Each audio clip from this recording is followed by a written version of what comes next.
It's that time of year again. Taxes are almost due. It's a new year. We're doing my first competition of 2023, and hopefully I'll get on the boards and I'll be able to qualify for nationals and worlds, and that'll give me some options. But I also wanted to kind of evaluate. It's time to take stock and really see what we're doing with this. I was talking to my wife, and she says, "You've been spending a lot of time with the YouTube thing. Well, how's that coming along?" I thought, you know what? That's a really good question. How is it coming along? Slow, I'm slowly but steadily gaining subscribers. I think I'm up above 800, which I never thought in a million years I would get more than 20 people to listen to anything I had to say. But it kind of did bring up the point. What am I doing this for? Originally, I thought it would be really neat to showcase my training. And when I first started this channel, a couple years ago, I thought over 40 lifters was like an anomaly. Because out here in Vegas, all the local and national level meets, you would have hundreds of under 40 competitors and only a handful of over 40 competitors. So I thought it was a niche market. And I go on YouTube and I find out, no, not really. There's a lot of people that are over 40 that are still lifting. It's not as unique as I thought it was. But still, I thought there was, maybe a market for general men's health, wellness, that kind of thing.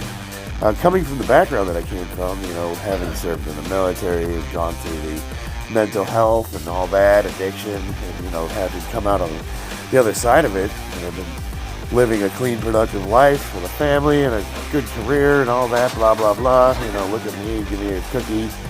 But, maybe I could take my, experience, strength, and hope and help somebody else who's in a tight spot. Maybe somebody who's looking to get started.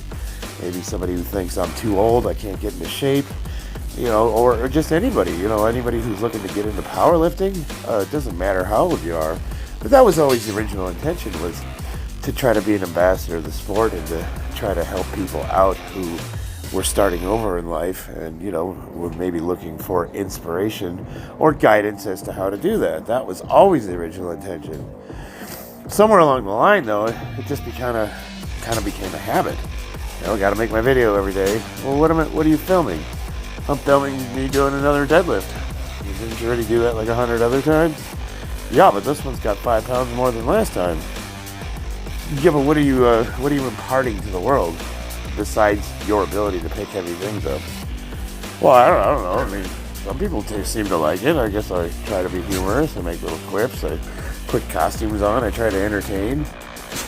Yeah, but are you doing anything useful? Are you contributing to the world? Besides, maybe the 5 people on this planet that find your singular wit to be humorous, are you doing anything that's of value? And I don't know. Sometimes I wonder, am I just doing this to just try to show off? Or is there maybe an opportunity for me to step up and do something a little more useful? Well, I kind of got stuck doing the 1-minute video things.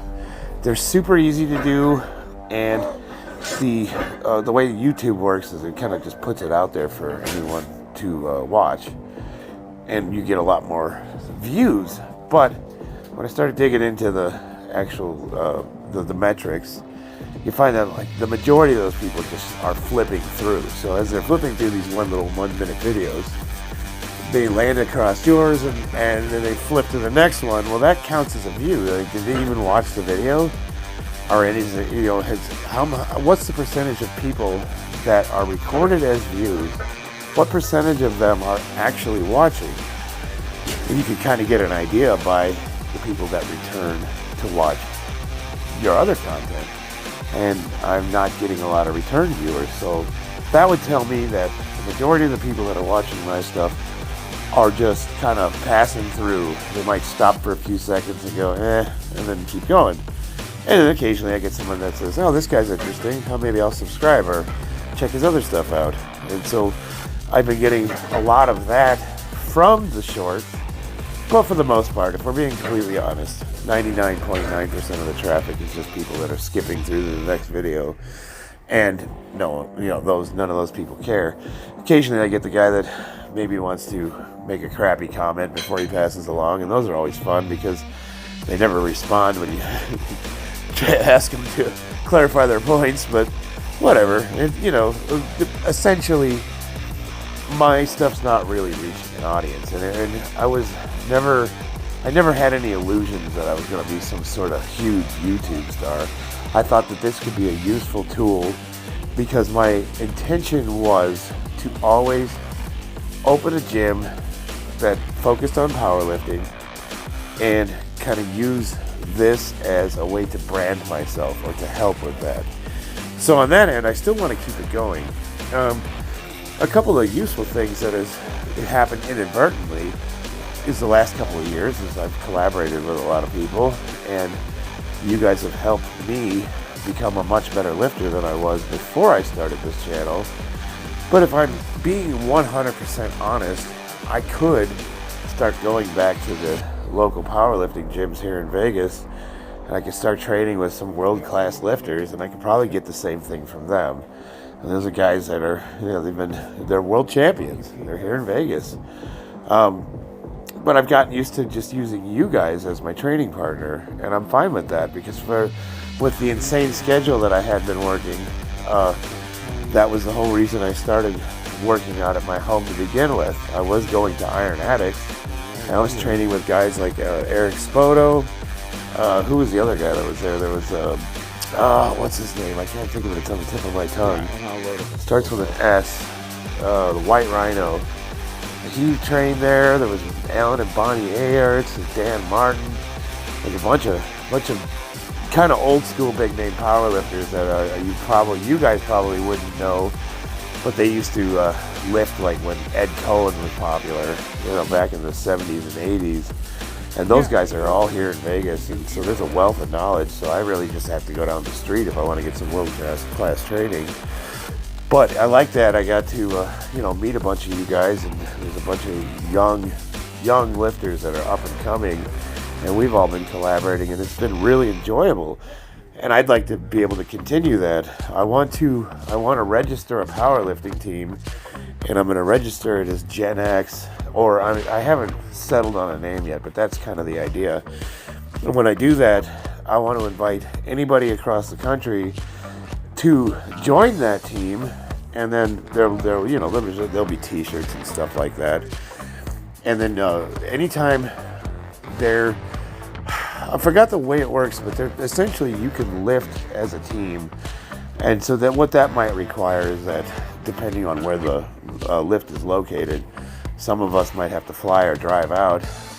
Like I was considering going out and seeing Baby Giant lift for his first competition if my schedule permits.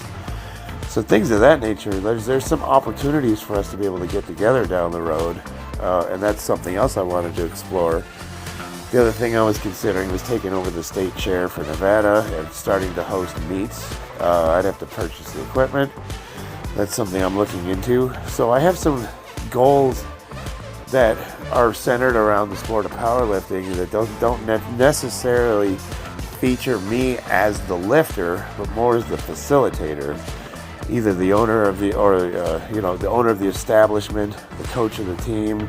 I'm transitioning to a more teacher as opposed to a competitor, but I'm not done competing yet. I haven't done everything I want to do, so I still got a few left in me. I see that I'm slowing down. I didn't prep nearly as hard for this competition as I did for Worlds, and I also want to start spending more time with my wife and kids.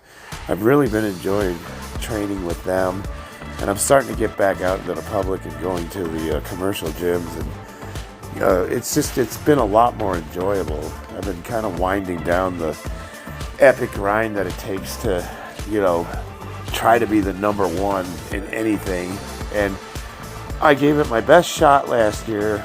I didn't come close to getting that number one spot. I had to settle for number two, and I walked away with some injuries. At my age, it's very hard to recover from, so all that's starting to take its toll. And guys joke, oh, you're not that old, you're only 48, that's stuff. Guys, you get to my age, look, You're right, 48's not that old, but I'm telling you right now, it takes forever to recover from injuries. And, all those little nagging, muscle pulls, tendonitis, stuff that you kids in your 20s will get over in like a week or two, it can take months for guys my age to get over that stuff. So that stuff's starting to catch up with me, and I still have to provide for my family. I'm still working full time.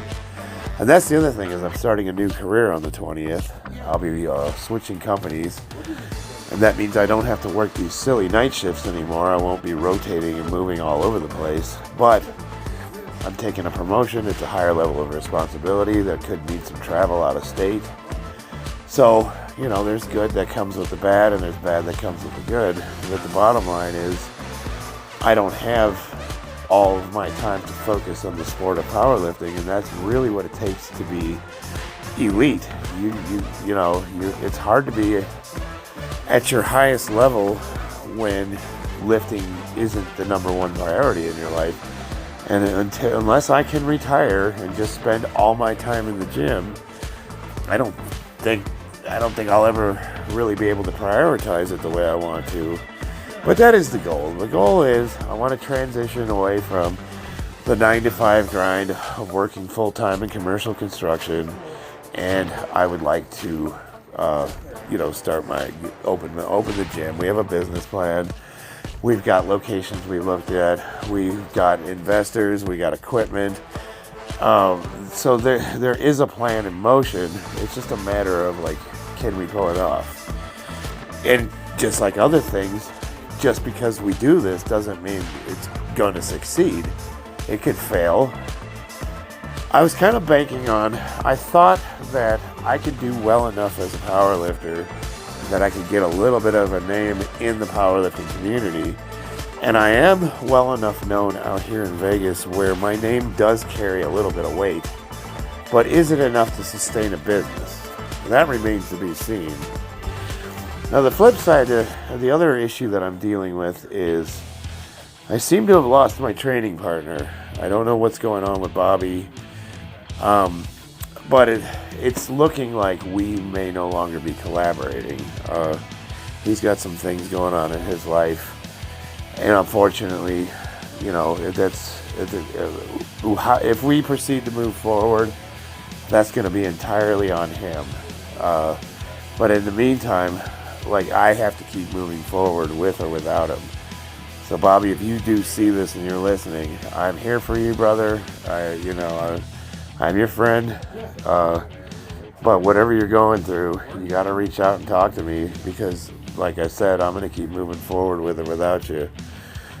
Other than that, that's all it is. I just wanted to kind of take stock and see what it is I'm trying to do with this thing. And, of course, input from you guys would be invaluable. I am getting closer to that 1,000 subscriber mark, and, I don't really know what's supposed to happen when I get 1,000, but it seems like a milestone. It seems like a kind of a big deal for us little content creators who've been plugging away and trying to create something that people find interesting. So, I'm slowly but steadily making a little more progress every day, and that's really what it's all about.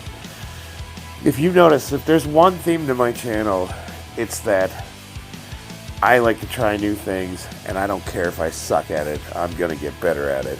And this is me putting the time and the work in, one day at a time, to get better at it. Let me know if you guys have any thoughts. What kind of content you like to see me doing. I'm totally open to suggestion.